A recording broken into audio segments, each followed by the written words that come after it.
Salut à tous, aujourd'hui on se retrouve pour l'épisode numéro 245 de l'After Zap Image. On va débuter avec le résultat de l'équipe de France qui s'est imposée hier lors de son deuxième match de Ligue des Nations face aux Pays-Bas, 2-1 pour les Bleus. Grâce à des buts notamment de Kylian Mbappé et un but en seconde période d'Olivier Giroud, l'équipe de France donc qui prend provisoirement la tête de ce groupe devant l'Allemagne et les Pays-Bas. Bien évidemment, les Allemands ont pour le moment qu'un match de jouer, donc on continuera de suivre la Ligue des Nations lors du prochain rassemblement de l'équipe de France. En tout cas, ça fait vraiment plaisir de revoir les Bleus en France pour la première fois après le titre de champion du monde. Ils ont fait vraiment un très très bon match, hein. Vraiment, ils ont été très intéressants en première période. C'était vraiment très très compliqué pour les Néerlandais qui ont eu énormément de difficultés. Donc c'était vraiment super de revoir les Bleus jouer en France. Ensuite, on a une déclaration de Didier Deschamps. Il nous dit: Matuidi, il est souvent à l'avant-dernière passe, amène beaucoup dans l'équilibre de l'équipe. La transition, même si ce n'est pas un créatif, l'évolution peut passer par un peu plus de créativité, mais cela ne doit pas aller au détriment de l'équilibre défensif. On le sait que Blaise Matuidi n'est pas quelqu'un qui normalement va créer beaucoup par son style de jeu, mais je trouve vraiment que maintenant, depuis 2 ou 3 ans, franchement, il apporte beaucoup aussi offensivement, je trouve, hein, parce qu'il fait vraiment de très bonnes choses, des passes en général qui sont très très bien données. Alors bon, c'est pas un grand dribbleur, mais franchement, je trouve voilà que offensivement, il apporte beaucoup, et bien évidemment défensivement et dans l'équilibre, comme le dit Didier Deschamps, c'est un joueur qui est extrêmement important à l'équipe de France. Ensuite, on a une déclaration d'Antoine Griezmann sur Kylian Mbappé. Il nous dit: notre connexion, on a très peu de temps de jeu pour jouer ensemble. C'est à moi de travailler sur ces appels. C'est compliqué car on a peu de temps pour travailler. Alors même s'ils ont eu peu de temps pour travailler, tout ça, je trouve vraiment qu'on a vu de très bonnes combinaisons entre les deux. Déjà hier, hein, régulièrement, ils jouent ensemble, ils essayent de combiner. Il y a souvent des 1-2 qui sont plutôt pas mal d'ailleurs, hein, souvent. Ça a créé de très bons décalages, notamment ces 1-2. Donc je trouve que franchement, c'est quand même plutôt pas mal, malgré le peu de temps de jeu qu'ils ont, hein, comme il le dit, pour jouer ensemble. Je trouve vraiment que voilà, ce sont tellement deux joueurs extrêmement talentueux qu'ils arrivent quand même à très très bien combiner ensemble. Ensuite, on a une déclaration de Didier Deschamps sur Olivier Giroud. Il nous dit: il est souvent injustement critiqué, mais est très important pour l'équipe, c'est bien de parler, mais aujourd'hui il en est à 32 buts, tous les joueurs le savent, on a besoin de lui. Et quel but encore une fois hier d'Olivier Giroud, et quelle envie, quelle abnégation qu'il a montré sur le terrain, parce qu'il n'a pas eu tous les ballons hier, et il n'a pas eu énormément d'occasions, mais il a continué à se battre, à courir sur le terrain en première mi-temps, en début de seconde période, et il est récompensé. Alors qu'il devait sortir, il est récompensé à la 70 ou 75e par ce but, qui est d'ailleurs un très très beau but, là, franchement une très belle reprise de volée, donc c'est très très bien pour lui, qui d'ailleurs en plus de ça devient pour le moment le 4e meilleur buteur de l'histoire de l'équipe de France avec ses 32 buts.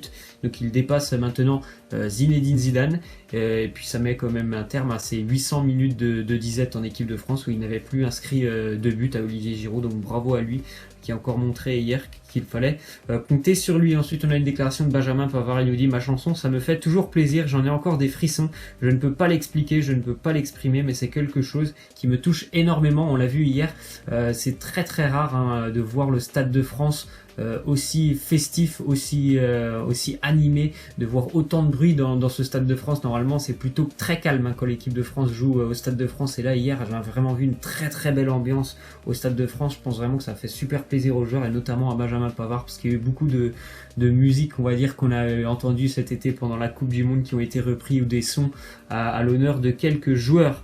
Ensuite, on a une déclaration de Griezmann. Il nous dit: on avait envie de revoir les Français, nos supporters, de rejouer au Stade de France. On a ressenti de bonnes sensations, j'avais la chair de poule.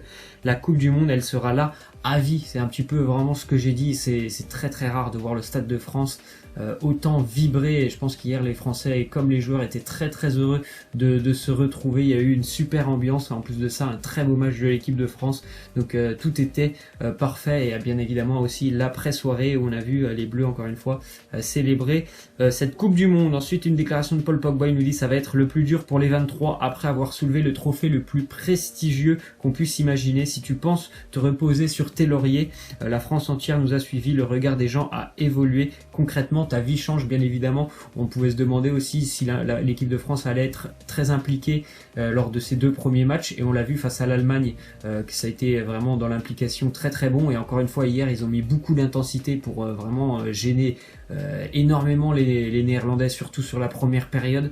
Et bon, en deuxième période, voilà, les Néerlandais ils sont venus 2 fois, je crois, ils ont 2 occasions en 2 minutes, ils marquent un but. Bon, c'est quand même assez chanceux pour eux, mais je trouve vraiment que dans l'implication et dans la volonté, l'équipe de France n'a rien perdu de ce qu'on a vu à la Coupe du Monde. Elle a encore une fois montré de belles choses.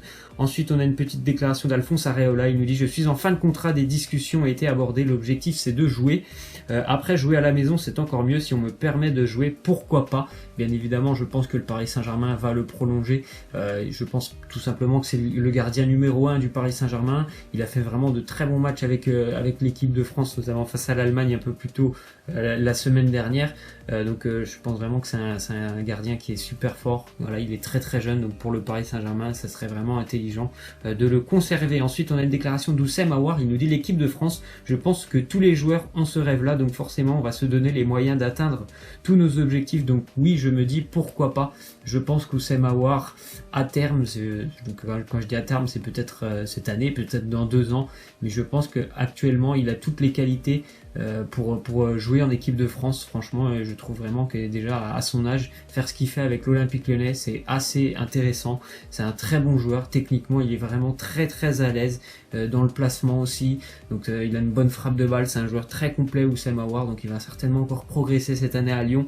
Et je pense sincèrement que c'est un joueur qui, dans les années à venir, sera appelé en équipe de France. Ensuite, on a appris que Zinedine Zidane avait annoncé son prochain retour sur un banc de touche. Le club, on ne le connaît pas, mais il a dit ça va pas tarder. Donc normalement, donc, dans quelques mois peut-être, Zinedine Zidane sera de retour dans un club où les 2 grosses pistes actuellement, c'est la Juventus pour remplacer Allegri, mais ce serait plutôt en fin de saison, et Manchester United pour remplacer José Mourinho.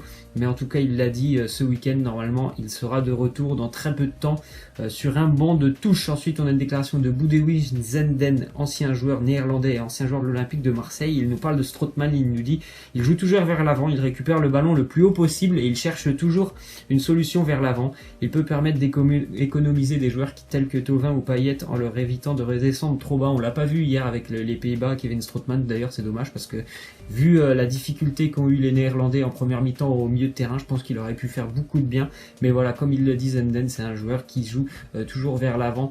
Il a toujours cette envie de progresser avec le ballon, d'aller toujours de l'avant. Donc je pense que vraiment pour l'Olympique de Marseille, c'est une recrue super intéressante. Ensuite, on a une déclaration de Memphis Depay qu'on a vu lui hier, le joueur de l'Olympique Lyonnais. Il nous dit: j'ai joué dans plusieurs systèmes dans ma carrière, c'est à l'entraîneur de voir où il peut m'utiliser. Mais en jouant numéro 10 ou en attaquant, j'ai plus de liberté pour m'épanouir, demander un ballon. J'aime cette position, on l'a vu sur les derniers mois avec l'Olympique Lyonnais, depuis le mois de janvier où il a été repositionné vraiment en axial, que ce soit en 10 ou en 9.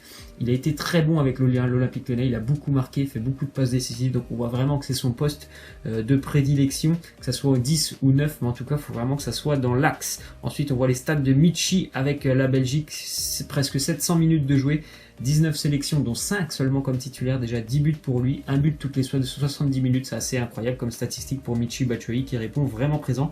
Les Belges qui joueront demain leur premier match de Ligue des Nations. Ensuite on a une déclaration d'Harry Kane, il nous dit: je me sens en pleine forme et je pense que j'aurais pu faire mieux à la Coupe du Monde, c'était génial et j'ai inscrit des buts importants, mais il y a certaines finitions et certains mouvements que j'aurais pu mieux faire. Il a beaucoup marqué sur penalty pendant cette Coupe du Monde, Harry Kane, mais c'est vrai que je pense qu'on attendait certainement un petit peu mieux, un petit peu plus de poids de sa part offensivement. Après bon, c'est quand même une bonne Coupe du Monde où il termine meilleur buteur. Ensuite, petit point Ligue des Nations avec notamment l'Ukraine qui est déjà première de son groupe avec 6 points devant la Slovaquie et la République tchèque. Ces 2 équipes ont 0 points. Les Ukrainiens qui sont très bien partis pour se qualifier, ils font partie du groupe B. Ensuite, on a une déclaration de Jean-Michel Aulas sur Bruno Genesio. Il nous dit: c'est la 3e saison avec Bruno. Même s'il arrivait en fin de contrat, je ne voulais pas le changer. J'ai une énorme confiance en lui. Il a de très grosses responsabilités de cette saison pour arriver à faire quelque chose. J'ai une grande confiance en lui. Donc voilà, Bruno Genesio qui a fait une saison très bonne l'année dernière, hein, surtout sur la fin de saison, il était très bon avec l'Olympique Lyonnais. Je trouve que c'est une équipe qui est agréable à voir jouer, Lyon. Cette année, le début est un peu plus compliqué, comme souvent pour l'Olympique Lyonnais.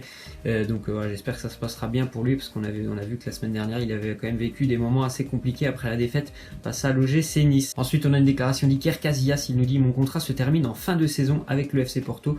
nous évaluerons dans le futur. Je vais sûrement suivre la formation d'entraîneur, mais d'abord je vais devoir arrêter de jouer et je ne sais pas quand cela arrivera. Il a 37 ans, bon, les gardiens peuvent régulièrement aller jusqu'à 40 ans, c'est pas la première fois, c'est pas parce qu'il y a Buffon qui l'a fait que ça ne peut pas arriver, mais c'est régulier quand même que les gardiens puissent jouer, bien évidemment beaucoup plus tard que les joueurs de champ, donc on verra. En tout cas, on a appris qu'il avait envie certainement de devenir entraîneur. Ensuite, on voit une petite image des nouveaux maillots de la sélection jamaïcaine pour 2018-2019, assez joli les maillots de la Jamaïque, notamment le maillot extérieur qui est plutôt pas mal. Ensuite, une petite question de fin, c'est la 90e minute, il y a une volée en dehors de la surface à faire. Qui vous choisiriez pour tirer une frappe en volée ou demi-volée, comme vous voulez, laissez-moi en commentaire. Là il y a franchement beaucoup de qualité. Moi je me rappelle de Zidane, ce but face à Leverkusen en finale de Ligue des Champions, donc Zidane. Mais après quand je vois du Alan Shearer ou du Paul Scholes par exemple, je trouve que c'est vraiment deux joueurs fantastiques. Donc laissez-moi en commentaire, je vais privilégier quand même Zidane. Laissez-moi en commentaire votre choix. Moi je vous laisse et je vous dis à la prochaine, ciao.